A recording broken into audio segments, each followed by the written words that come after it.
Le Nigeria est le pays qui attire le plus l'attention sur le continent et ça se comprend. Il s'agit de la première économie d'Afrique, tout simplement. Avec ses 213 millions d'habitants, au moins, c'est le 6e pays le plus peuplé au monde. C'est aussi la nation où l'afrobeat est son chantre et précurseur. Le musicien Fela Kuti son né, un berceau de culture, de civilisation et de prouesse littéraire. Un lieu où la créativité dans le cinéma ainsi que la musique inspire le reste du continent, mais pas seulement, inspire également le monde. Malheureusement, le Nigeria est également connu pour de moins bonnes raisons, pour sa liste croissante de problèmes systémiques et structurels. Corruption endémique, terrorisme et grand banditisme, en passant par un taux d'inflation sans précédent depuis quelques mois et un chômage des jeunes de plus en plus haut. Il y a plus d'un mois, le pays d'Afrique de l'Ouest organisait une élection présidentielle en laquelle de nombreux Nigérians ont placé beaucoup d'espoir, pensant qu'elle ouvrirait la voie tout simplement à de véritables changements politiques et sociaux dans leur pays. Seulement moins de 24 heures après ce scrutin, il est devenu évident pour beaucoup au pays que le scrutin n'avait pas été libre et transparent. Depuis le 25 février dernier, des milliers de Nigérians, sinon plus, dénoncent quotidiennement ce qu'ils considèrent comme une fraude électorale généralisée. Alors que le président élu Bola Tinubu s'apprête à prendre officiellement fonction le 29 mai prochain, eh bien des voix dissidentes s'opposent toujours aux résultats officiels et ont les yeux rivés sur la Cour chargée de se prononcer sur des pétitions en vue d'une annulation de ce vote. Dans ce tout nouvel épisode de Beyond the Noise, on va prendre le pouls de la nation nigériane confrontée aujourd'hui à un carrefour important de son histoire politique. Mais avant de se lancer et de vous parler de tout ça, je vous invite à vous abonner à la chaîne YouTube Beyond the Noise Africa pour plus de décryptage des tendances ainsi que des phénomènes qui marquent le continent africain, mais aussi sa diaspora. Restez avec nous, ça commence tout de suite.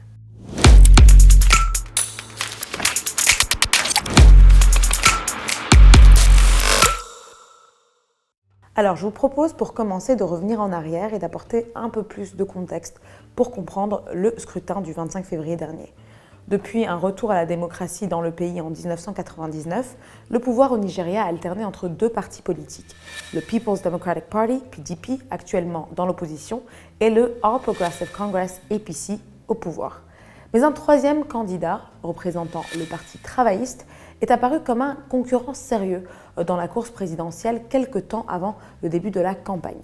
Vous vous souvenez peut-être des trois candidats en lice, mais pour rappel, il y avait pour commencer Bola Tinubu, un politicien vétéran de 70 ans, ancien gouverneur de Lagos, multimillionnaire. C'est accessoirement lui qui a officiellement remporté la victoire en recueillant 37% des voix.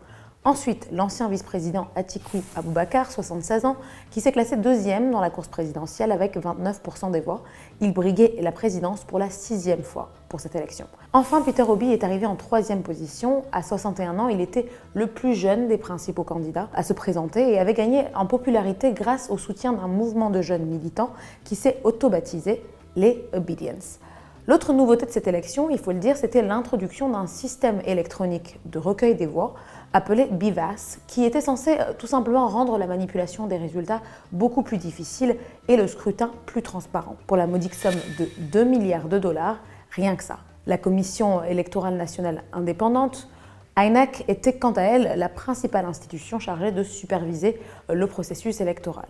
L'idée était que iRev, le portail de visualisation des résultats, afficherait des copies numériques des bulletins des résultats provenant de près de 180 000 bureaux de vote une fois que ces derniers auraient été signés. Mais en fin de compte, les données du portail sont restées incomplètes, et ce, même après l'annonce du vainqueur. Cette situation a sans grande surprise fait naître des rumeurs de manipulation électorale sur les réseaux sociaux et alimenté la méfiance à l'égard des résultats et du processus électoral de manière générale. Les rapports des observateurs internationaux ont également jeté une ombre sur le processus électoral. L'Union européenne, les pays du Commonwealth et d'autres organismes internationaux ont fait état de défaillances dans le système BVAS. Ils ont par ailleurs critiqué l'INEC pour sa mauvaise planification et des retards dans le déroulement du scrutin, sans pour autant, il faut le dire, parler de fraude. De leur côté, les électeurs nigérians ont signalé pour beaucoup plusieurs problèmes dans leur bureau de vote, notamment la présence d'hommes armés qui étaient là pour intimider les votants et leur empêcher tout simplement de voter. Les réseaux sociaux et Twitter en particulier sont rapidement devenus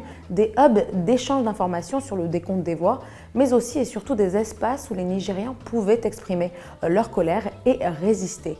comme nous l'explique Wei Milube, une jeune activiste et obédiente. We, the youth of Nigeria, we have been through a lot. 2020 NSAS, that was a global situation where everybody saw that we had promised ourselves then in 2020 that we were going to get active with the coming presidential election. We start to watch the process and we realize that the results that are being collated and the pictures that we have, they're two different things. Where did INEC get the numbers from? It was like, oh, they're trying to gaslight us. Results are being called and we see that the numbers are being slashed by half. To see that you wake up one morning and you wake up to bad news and it doesn't feel like someone was elected, but it feels like the entire nation was mourning the death of democracy. It is heartbreaking. Perhaps if we did not have social media, they would have shut us up a long time ago because we know the role that the mainstream media is playing. They didn't really tell our stories, but thankfully, with the help of social media, we were able to get attention of so many people nationwide to call for SOS that, hey, this is what is happening in Nigeria. Democracy is dying. Yeah, we will just force ourselves, make it a duty and an obligation to get involved in the system, get involved in politics. Just keep talking, because what you're saying, people are definitely hearing you and someone will definitely listen and give you an answer. Encore aujourd'hui, des centaines de tweets continuent d'être publiés chaque jour autour de ce que les Nigérians appellent le mandat volé. Mais une question évidente se pose ici. La dissidence et la résistance en ligne ont-elles la capacité de faire bouger les lignes et d'entraîner un véritable changement au Nigeria ? Selon Martin Obono, avocat spécialisé dans les droits de l'homme, l'usage fait par les internautes nigérians des réseaux sociaux sert avant tout à préserver la liberté d'expression et en assurer la pérennité. The fact that the government doesn't have legitimacy or doesn't seem to have legitimacy right now, and people are voicing out on a daily basis through articles, through tweets, through posts, through blogs, through videos, archives that for posterity. So you can't therefore come back to in the next 100 years or so long as we are in a digital era, to say the 2023 election that was conducted by Professor Yakub Mohammed was actually a transparent election. There will be evidence. So momentarily, you could go to the street, burn tires and do all that and cause some kind of havoc. But if it's not documented, it's not going to have that long-term effect. So whichever way people decide to protest or to, air their grievances and anger or disappointments is acceptable so long as it's within the confines of the law. One will kill you, one wouldn't.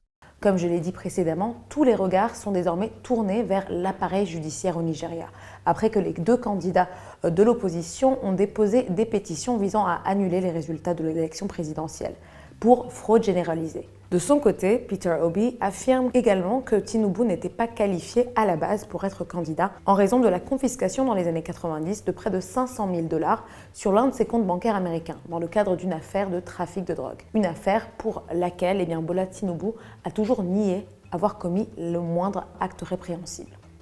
Autre question essentielle, les juges sont-ils susceptibles aujourd'hui d'annuler les résultats de l'élection présidentielle ?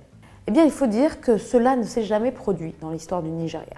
Bien que les recours en justice soient fréquents, la Cour suprême n'a jamais annulé une élection présidentielle auparavant pour des raisons de fraude ou autres. Ainsi, sauf décision contraire des tribunaux, Tinubu prêtera serment le 29 mai prochain et accédera à la présidence du Nigeria. Enfin, il est important de s'interroger sur la position de la communauté internationale quant aux multiples allégations de fraude électorale qui ont émergé. Malgré ce que les observateurs ont rapporté du processus électoral du 25 février dernier, certains dirigeants n'ont pas hésité à féliciter Bola Tinubu pour sa victoire peu après l'annonce officielle de la commission électorale. Le Premier ministre britannique, par exemple, Rishi Sunak, a exprimé son soutien dans un tweet déclarant, je cite, « Les relations entre le Royaume-Uni et le Nigeria restent solides. J'ai hâte de travailler ensemble pour renforcer nos liens en matière de sécurité et de commerce en ouvrant des opportunités pour les entreprises et en créant de la prospérité dans nos deux pays. » De leur côté, les États-Unis font également partie des nations à avoir accepté les résultats et à exprimer leur soutien au candidat victorieux, une posture que de nombreux Nigérians ont qualifiée d'insultante, de malhonnête et d'hypocrite. Dans une lettre ouverte au président Joe Biden, publiée dans The Atlantic le 6 avril dernier, l'éminente écrivaine nigériane Chimamanda Ngozi Adichie a posé la question de manière très claire. Pourquoi l'Amérique félicite-t-elle le vainqueur de cette élection désastreuse? Elle a dit, je cite, « La désillusion qui couve chez de nombreux Nigérians n'est pas tant due au fait que leur candidat n'a pas remporté l'élection, mais au fait que le processus auquel ils avaient osé faire confiance s'est avéré, en fin de compte, si inacceptable et si impardonnable. Féliciter ce résultat, Monsieur le Président Biden, ternit l'engagement autoproclamé des États-Unis en faveur de la démocratie. S'il vous plaît, ne posez pas le lustre de la légitimité à un processus illégitime. Les États-Unis devraient incarner ce qu'ils disent être. » L'esprit combatif qui caractérise tant les Nigérians reste quant à lui fort, alimenté plus que jamais par une jeunesse politiquement engagée qui semble déterminée à continuer à demander des comptes à ses leaders, à ses dirigeants à l'avenir. Un avenir qui, selon l'analyste politique Régis Oupé, reste prometteur. On voit la façon dont les Nigérians s'approprient rapidement Twitter, par exemple, ou Instagram, ou Facebook, et comment ils arrivent à faire véhiculer des messages, et je pense même à influencer le cours de l'histoire. J'espère que dans les années à venir, dans les cycles prochains à venir, le Nigeria pourra être doté d'hommes politiques et de femmes politiques, parce qu'il faut aussi le rappeler, il y a beaucoup de femmes, même si pendant cette élection, il n'y a qu'une candidate qui s'est présentée, mais il y a beaucoup de femmes qui s'investissent. Je crois, mais totalement, à l'émergence d'une classe politique qui soit féminisée, rajeunie, instruite, et vraiment au fait des réalités de ce pays. Et pas forcément la même classe politique qui est faite de grands bourgeois, de grands hommes d'affaires, dont on sait que généralement les fortunes ne sont pas forcément les plus saines. La situation au Nigeria est loin d'être scellée. Beyond the Noise continuera évidemment de suivre son évolution, son déroulement. On vous tiendra au courant sur nos différentes plateformes et restez donc attentifs et je vous dis à la prochaine.